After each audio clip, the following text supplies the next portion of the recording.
Friends, welcome to my channel. तुम्ही जर या चॅनलवर नवीन असाल तर मी श्वेता तुमचं मेकअप अँड मच मोरवर स्वागत करते। मी या चॅनलवर ट्रॅव्हल, लाईफस्टाईल, स्किन केअर आणि घरच्या घरी कसा मेकअप करता येईल या संबंधी व्हिडिओज बनवते। जर तुम्ही या प्रकारच्या कंटेंटमध्ये इंटरेस्टेड असाल तर माझ्या चॅनलला नक्की सबस्क्राईब करा आणि जर तुम्ही ऑलरेडी सबस्क्राईब केलं असेल तर thank you so much and welcome back. तर या व्हिडिओमध्ये आपण बघणार आहोत हे स्मोकी आईजवाला लुक मी कसा अचीव केलाय। चला तर व्हिडिओला सुरुवात करूया। मेकअपला सुरुवात करण्याआधी सर्वात आधी आपण मॉइश्चरायझर लावून घेऊया आणि त्यासाठी मी निव्हियाचं सॉफ्ट मॉइश्चरायझर वापरते। हे खूप छान मॉइश्चरायझर आहे आणि तुमची जर ड्राय स्किन असेल तरीसुद्धा तुम्ही हे वापरू शकता। मॉइश्चरायझर स्किनमध्ये ॲब्झॉर्ब होईपर्यंत आपण आय मेकअप करून घेऊया। तर सर्वात आधी मी आय बेस लावून घेते। त्यासाठी मी माझं इनसाइडचं कलर वापरते आणि ते मी एका कन्सिलर ब्रशने ब्लेंड करून घेणार आहे। आजचा आय लुक हा एकदम सिंपल असा स्मोकी आय लुक असणार आहे। तर सर्वात आधी आपण क्रीजवर एक पिंकिश कलरची शेड लावून घेऊया।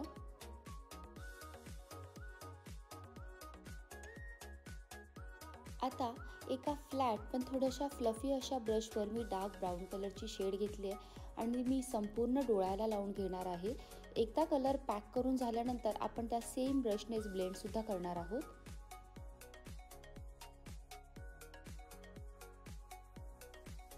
आता मी अर्बन डिके पॅलेटमधला ब्लॅकआउट शेड घेते।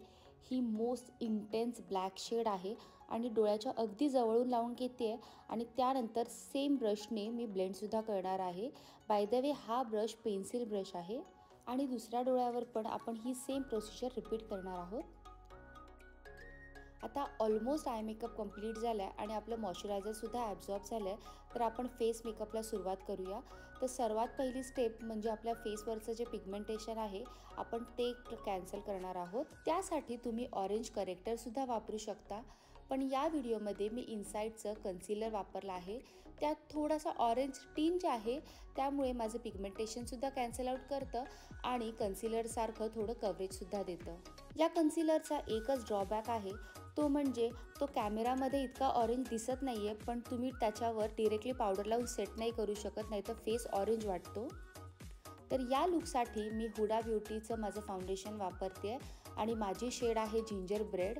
हुडा ब्युटीचे फाउंडेशन ऑक्सिडाइज होतात, त्यामुळे तुमची शेड घेताना तुम्ही एक शेड लाईट घेऊ शकता आणि हे फाउंडेशन फुल कव्हरेज असल्यामुळे मी तो ब्लेंड करण्यासाठी एक डॅम ब्युटी ब्लेंडर वापरला आहे। जेव्हा माझे फाउंडेशन लाईट कव्हरेज असतात त्यावेळी मी कबुकी ब्रशने फाउंडेशन ब्लेंड करते। आता मगाशी लावलेल्या कन्सिलरचा ऑरेंज टिंज लपवण्यासाठी आणि माझा फेस हायलाईट करण्यासाठी मी मेबेलिनचं कन्सिलर वापरते आणि माझी शेड आहे 30। हायलायटिंग कन्सिलर लावताना ते नेहमी फेसच्या हाय पॉईंट्सवर लावून घ्यायचं आहे, जसं आपलं कपाळ, नोज ब्रिज, त्यानंतर थोडंसं अप्पर लिपवर, चीनवर आणि डोळ्याच्या खालच्या भागावर। एकदा कन्सिलर व्यवस्थितपणे ब्लेंड करून झालं तर ते आपल्याला इमिजिएटली लूज पावडरने सेट करायचं आहे, नाहीतर तिथे क्रीजिंग होतात आणि मग ते छान नाही दिसत। आणि त्या सेम लूज पावडरने मी माझा संपूर्ण फेससुद्धा सेट करून घेणार आहे। या लुकसाठी मी पिंकच्या ऐवजी ऑरेंज कलरचं ब्लश लावणार आहे। आयब्रोज फिल करून झाल्यानंतर आपण उरलेला मेकअप कंटिन्यू करूया। मी लोअर वॉटर लाईनला ब्लॅक कलरचं काजळ लावून घेते। ते आपण एका फ्लॅट ब्रशने स्मच करणार आहोत आणि त्यानंतर पेन्सिल ब्रशवर ब्राऊन कलर घेऊन आपण ते व्यवस्थित ब्लेंडसुद्धा करून घेणार आहोत। मस्करा लावण्याआधी आपण आयलॅशेस कर्ल करून घेऊया आणि आज मी लोरियल पॅरिसचा लॅश पॅराडाईज मस्करा वापरणार आहे।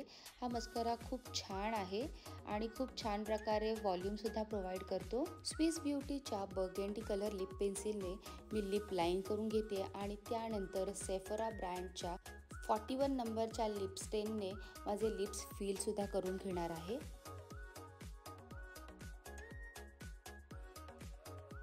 So this is the finished look. हा व्हिडिओ तुम्हाला कसा वाटला हे मला कमेंटमध्ये नक्की कळवा आणि जर व्हिडिओ आवडला असेल तर व्हिडिओला लाईक करा। असेच अजून नवीन व्हिडिओज बघण्यासाठी माझ्या चॅनलला सबस्क्राईब करा आणि पुन्हा भेटूया अजून एका नवीन व्हिडिओमध्ये। Till then bye bye.